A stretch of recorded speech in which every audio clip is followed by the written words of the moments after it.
बार प्रेम से बोलिए शिव गुरु महाराज की। जगत जननी जगदम्बा उमा भवानी की। संत बलवंत हनुमंत लाल की। उमापते हर हर प्रिय श्रोता बंधुओं, हमने आपको बताया कि कन्हैया चक्र को गेट पर रखवारी के लिए लगा दिए। गरुड़ को शिव के बगीचे में हनुमान जी जहाँ थे वहाँ भेज दिए और रुक्मिणी को सीता का रूप धारण करने के लिए भेज दिए। लेकिन अब वहाँ तो सब तैयारी हो गई, लेकिन देखिए गरुड़ किस प्रकार शिव के बगीचे में हनुमान जी के पास आते हैं। गरुड़ आई गए, गरुड़ आई गए, अरे गरुड़ आई गए शिव के बगनिया हो। गरुड़ आई गए शिव के बगनिया हो। गरुड़ आई गए, गरुड़ आई गए शिव के बगनिया हो। गरुड़ आई गए। देखिए, अरे पहुँचे हैं जहाँ रहे कपिलाई, बोले बचनिया सिरवा आई। गरुड़ आई गए शिव के बगनिया हो। गरुड़ आई गए, गरुड़ आई गए शिव के बगनिया हो। गरुड़ आई गए, गरुड़ आई गए शिव के बगनिया हो। श्रोता बंधुओं, गरुड़ महाराज पवन वेग से भी तीव्र शिव के बगीचे में पहुंचे। देखे तो हनुमान जी बैठे अपने प्रभु की पूजा कर रहे थे। गरुड़ महाराज दंडवत किए, सिर झुकाए, लेकिन हनुमान जी ध्यान नहीं दिए, पूजन में थे। और कहते क्या है, अरे हनुमत करत पूजन तैयारी,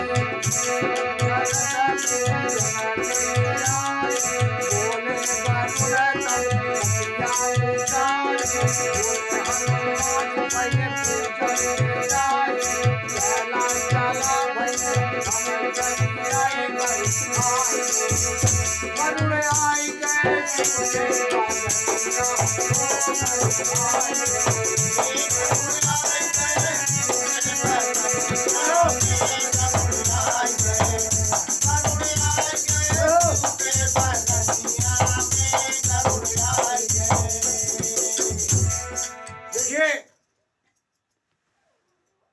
जब पूजन की तैयारी कर रहे थे हनुमान जी, अब पूजा पर बैठ चुके थे। गरुड़ जाकर के उनको नम्र निवेदन किया कि आप चलिए द्वारकापुरी, वहां आपके प्यारे प्रभु श्री राम पधारे हैं द्वारकापुरी में। तो हनुमान जी बोले, तुम एक काम करो ऐसा कि तुम चलो, मैं पूजन करके प्रभु का आता हूं। गरुड़ बोले, अरे तुम्हें समय लगेगा, तुम हमारे पीठ पर बैठो, मैं पल भाजते ही तुम्हें द्वारकापुरी पहुंचा देता हूं। लेकिन हनुमान जी मुस्कुराए और हनुमान जी कहते हैं कि तुम चलो, मैं आता हूं। गरुड़ विवश होकर के चले आए, सोचे शायद समय लगेगा, आएंगे। लेकिन देखिए, पवन वेग से चलने वाले हनुमान, उनको ऐसे नहीं, गोस्वामी तुलसीदास ने ऐसे नहीं कहा गया है।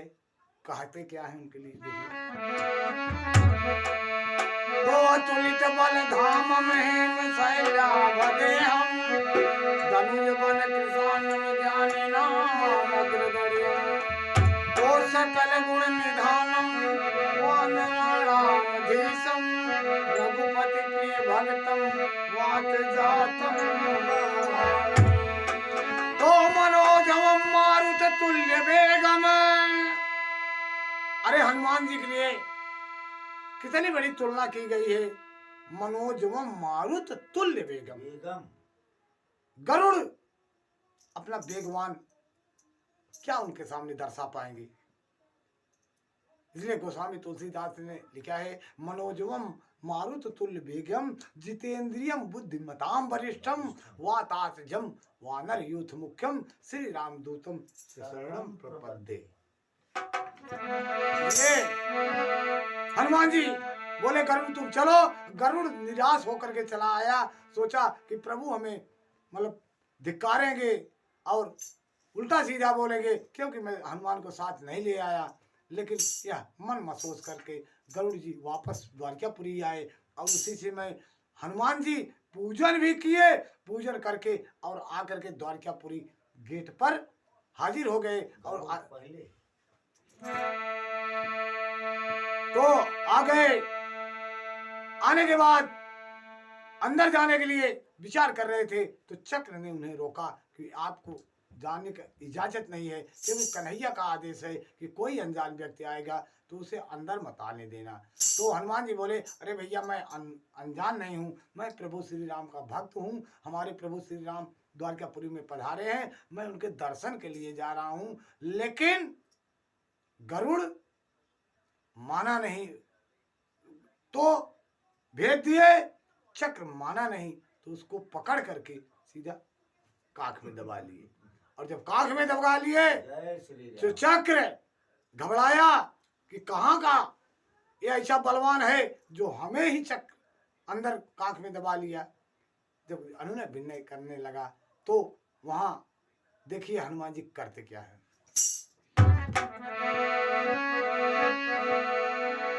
इस प्रकार हनुमान जी वहां खेल रचाते हैं।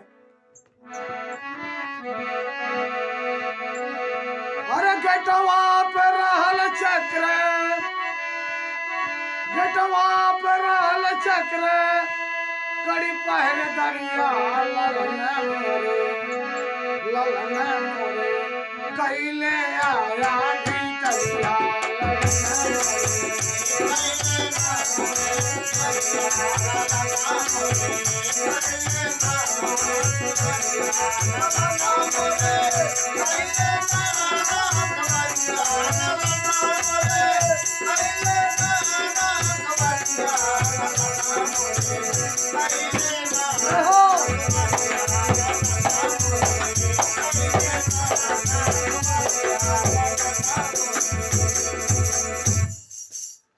जब चक्र को डालकर काख के भीतर हनुमान जी अंदर आए तो कन्हैया देखते हैं कि हनुमान जी आ गए। झटपट रुक्मिणी से बोला, अरे सीता का रूप धारण करो, हम भी राम का रूप धारण करते हैं, नहीं तो हनुमान जी हम लोगों को कचरा करके यहाँ से चले जाएंगे। रुक्मिणी सीता का रूप धारण की और कन्हैया राम का रूप धारण करेंगे। और धारण करने के बाद जब हनुमान जी महल के भीतर आते हैं गरुड़ को काख में लेकर के, तो कन्हैया बोलते हैं, ललन मोरे कैसे अइल्या भीतरिया। तब हनुमान जी क्या कहते हैं, अरे बोले हनुमान प्रभु बहु समुझाई, बोले हनुमान प्रभु बहु समुझाई।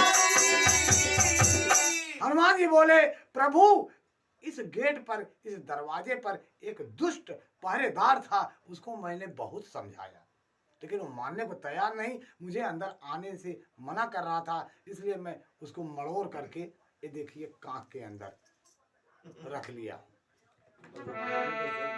कन्हैया जो राम का रूप पकड़े थे मुस्कुराने लगे। अरे बोले हनुमान प्रभु बहु समुझाई, बोले हनुमान प्रभु बहु समुझाई, बोले हनुमान प्रभु बहु समुझाई। अरे माने न मूर्ख गई अकड़ाई, जब मूर्ख नहीं माना अकड़ने लगा तो इसको मैं पकड़ करके अपने कांख में दबा लिया। करते क्या, और पकड़ के भर ली ओ कया कवरिया, ललन मोरे कैले अइया भीतरिया,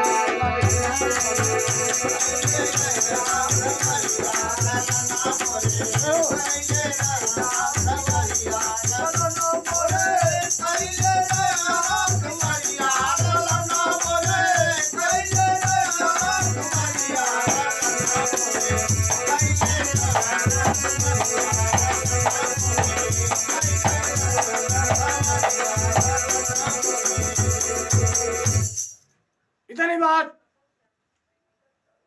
कन्हैया पूछते हैं तो हनुमान जी बताते हैं कि दुष्ट माना नहीं, इसको मैं अपने काख के अंदर दबा लिया।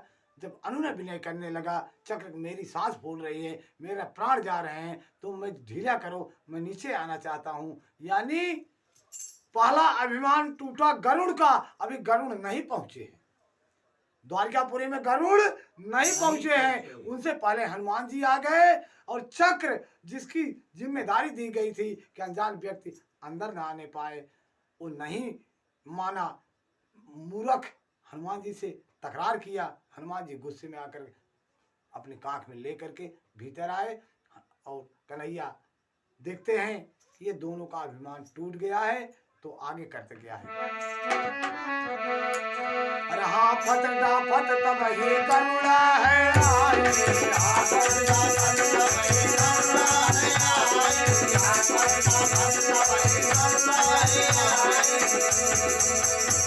पहुंचा बातचीत कन्हैया से। कन्हैया जो राम के रूप में थे, हनुमान जी से बातचीत हो रही है। तब तक गरुड़ हाँफते डापते आया और संदेशा देने जा रहा है कि स्वामी अभी हनुमान जी बोले हैं पूजन करके आऊंगा। इतनी बात बोल ही रहा था कि सामने हनुमान जी दिखाई दिए और लज्जा से सर झुका दिया। यानी गरुड़ का भी अभिमान टूट गया, चक्र का अभिमान भी टूट गया। आगे क्या होता देखिए। अरे टूटले अभिमानवा गरुड़ झुकली नजरिया, ललन मोरे ललन मोरे कैसे ना भीतरिया,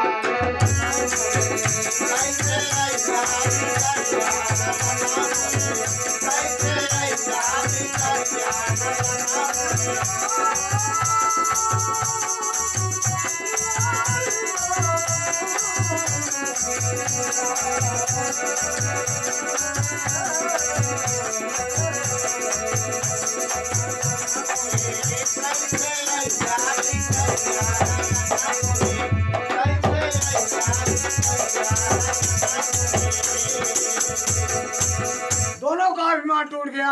अब तीसरे का अभिमान तोड़ना अभी बाकी है। उसी समय जब जा करके प्रभु श्री राम के चरणों में हनुमान जी झुकते हैं और आशीर्वाद लेते हैं और प्रभु से नम्र निवेदन करते हैं, प्रभु इतना दिन आप कहाँ थे, आपके दर्शन के लिए मैं व्याकुल था। और जब निगाह पड़ती है रुक्मिणी की तरफ, तो वो सीता का रूप बनाकर बैठी थी। तभी हनुमान जी को शक हुआ, बोले प्रभु आपने दूसरी शादी कैसे कर ली, ये तो आपकी नौकरानी के बराबर नहीं दिखती है। तो कन्हैया बोले अरे नहीं हनुमान, ये तो तुम्हारी सीता है। कहा बिल्कुल नहीं सीता है, ये सीता नहीं है। अगर सीता है तो हमें अपना सत्य रूप दिखाएं, क्योंकि श्रृंगार करके रूप रुक्मिणी बदली थी, लेकिन पूरा रूप सीता जी का नहीं हुआ था। इसलिए सीता समझ गई कि यह भक्त जो है अपने प्रभु को तो इज्जत दिया, मर्यादित बनाया, लेकिन हमें अपमानित किया। यानी कि ये केवल अपनी माता सीता को ही जानता है और केवल अपने प्रभु राम को ही जानता है। जो रुक्मिणी की कमी थी, उन्होंने असलियत में सीता का रूप धारण किया। हनुमान जी उनके चरणों में गिर गए, बोले मैया अब तुम सत्य हो, पहले असत्य थी। और इतने में देखा तो तीनों का अभिमान टूट गया। कन्हैया मुस्कुराने लगे और सारे सभाजन जो थे कन्हैया की लीला को देख करके मुस्कुरा रहे हैं। और अंत में होता क्या है,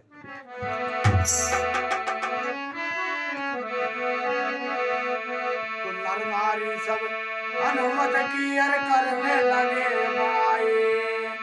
अरे विदा लिए हनुमान जी पहुँचे शिव बगिया में आए, उत्सव शोभा महानाधि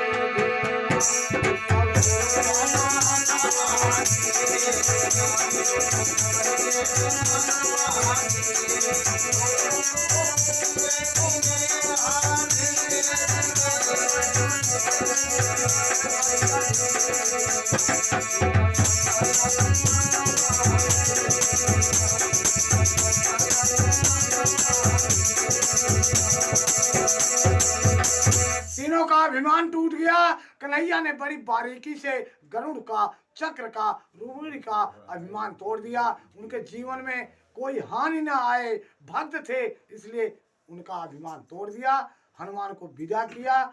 हनुमान जी शिव बगान में फिर चले गए और इधर कन्हैया जो राम के रूप में थे वो कन्हैया बन गए और रुक्मिणी जो सीता के रूप में थी वो सीता बन गई। सभी नर नारी प्रशंसा करने लगे हनुमान की कि धन्य है हनुमान, वो त्रेता वाले हनुमान, इतने बलवान, इतने बुद्धिमान, उतने वेगवान और इतने सत्यवान, जो सत्य को पहचान लेते हैं। ऐसा कोई पुरुष और हो ही नहीं सकता, कोई भक्त हो ही नहीं सकता। सभी हनुमान के गुणगान किए और कन्हैया को भी धन्यवाद किए। उत्सव का माहौल जो बिगड़ा था वो सुंदर रूप से शुरू हो गया। बोलिए हर हर महादेव। श्रोता बंधो, अब अगली कथा आपको अगले भाग में